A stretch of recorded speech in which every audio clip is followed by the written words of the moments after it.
Good morning, friends. Welcome back to Astrology Today and Tarot. My name is Mel Rose. This is the Tarot portion in the second half of my daily astrology vlog, which you can check out on my other channel, Astrology Today with Mel Rose.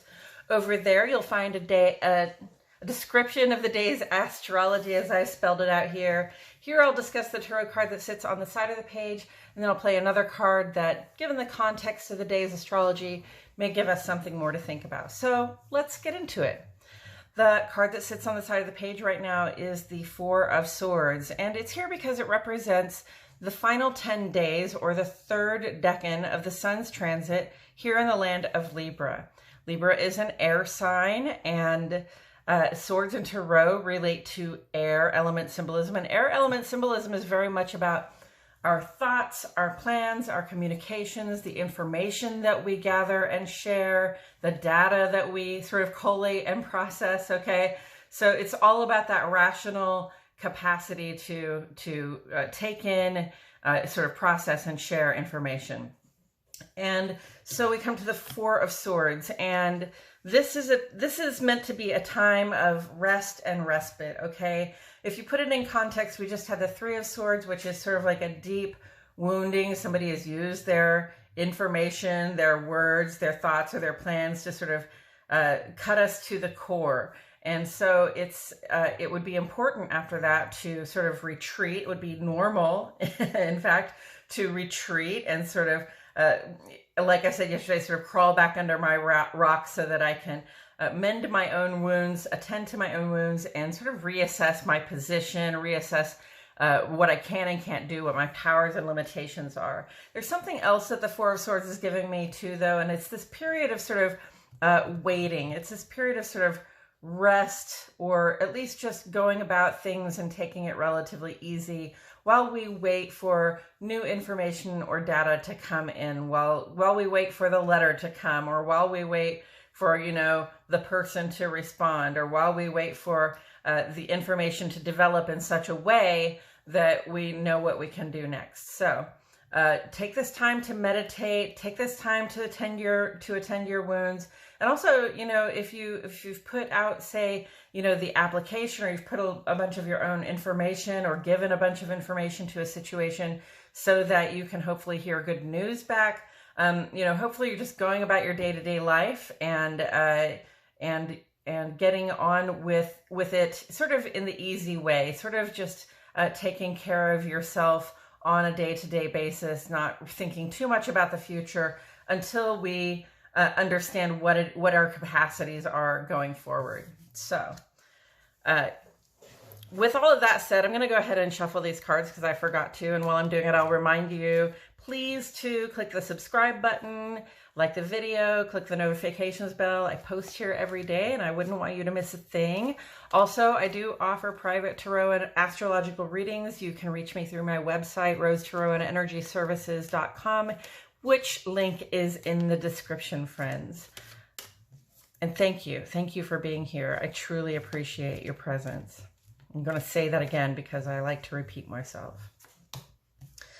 And today we have the Queen of Cups. Well, that's very interesting. Okay, so the Queen of Cups is, cups are about water. Cups are water element symbolism. So water element symbolism is very much about our feelings, right?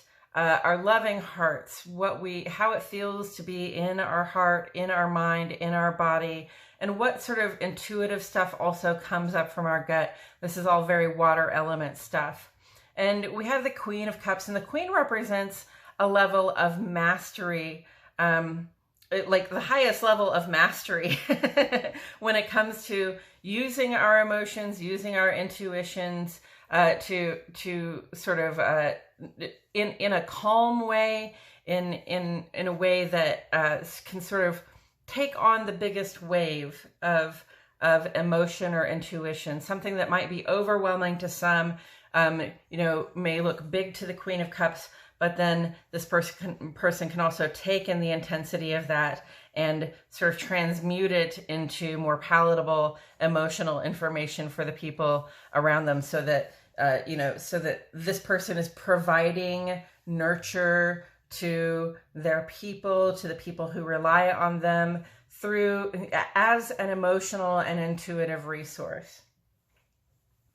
And when I look at the water element stuff on the page today, you know, Pisces, Scorpio, of course, and Pisces, Scorpio, and Cancer, silly me.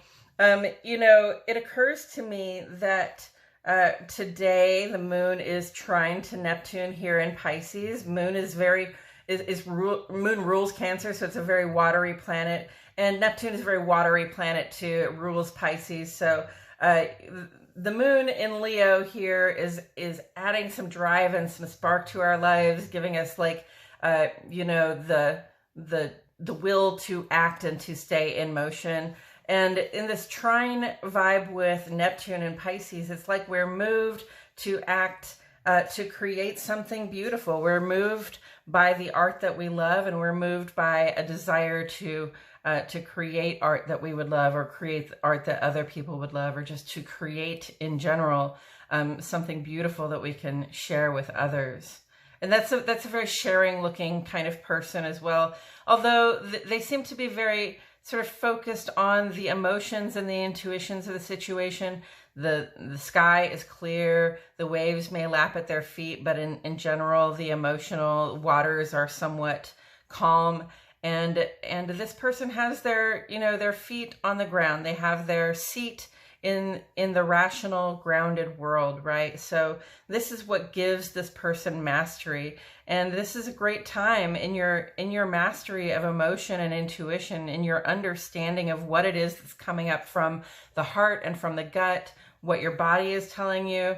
It's a good time to transmute those feelings into something creative that you can express, or express yourself through the use of somebody else's art that you appreciate by, I don't know, making a playlist or or you know, making a collage or something like that. So here's the Queen of Cups offering this beautiful opportunity for us to use what we feel to create something beautiful and new.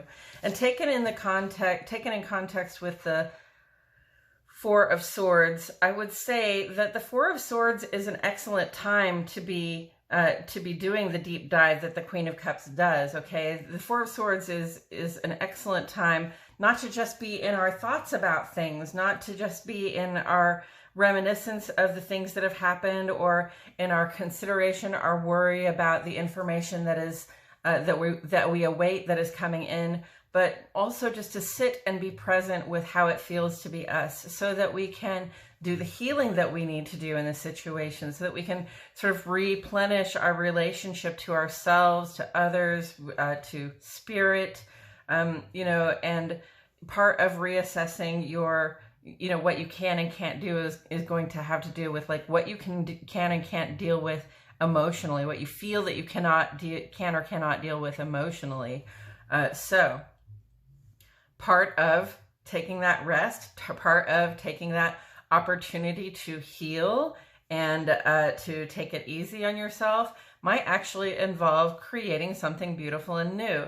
Not that it's a pressure situation, not that you have to create something, just that it can be good for us, and it can be very healing, and it can be a very connected feeling to dive into how we feel and to make the best of what it is. Okay, this is about transmuting sort of broken, hard, difficult feelings into feelings of wholeness somehow, you know, making it okay the best way that we can, because, you know, the goal is here to be okay and to be able to go back out into the world, sort of knowing what we can and can't do, feeling emotionally whole and ready to connect again. And I believe that's all I have to say about it today. Friends, thank you so much for being here. My name is Mel Rose. I truly appreciate your presence. I'll see you all back here tomorrow for more Astrology Today and Tarot. Oh, and one more thing I just wanted to say. Again, happy birthday to my true love and my wife for life, Jennifer Rose. Happy 50th birthday to you, my love. See you all tomorrow.